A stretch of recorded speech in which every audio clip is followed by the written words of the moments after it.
We need to know when this FBI investigation will wrap. Has the White House, the president, received any updates that you can share with us on the investigation? Well, you see what Leader McConnell has said publicly, and I think that's incredibly authoritative here, which is that he's scheduling a vote this week, could file cloture very soon, and that the FBI investigation that was requested by members of the Senate Judiciary Committee, including Republican Senator from Arizona Jeff Flake, said that he wanted it to not be longer than a week.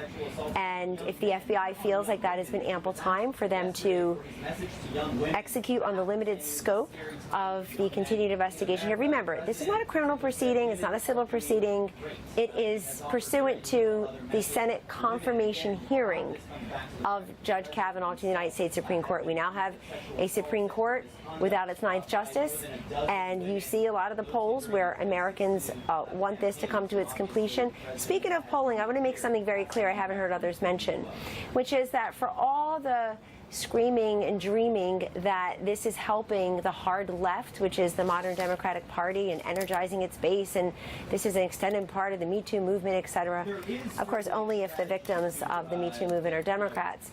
But that aside, if you look at the president's tweet from last Thursday after Judge Kavanaugh testified, he got over 300,000 likes within 24 hours. That's a lot of likes for a presidential tweet.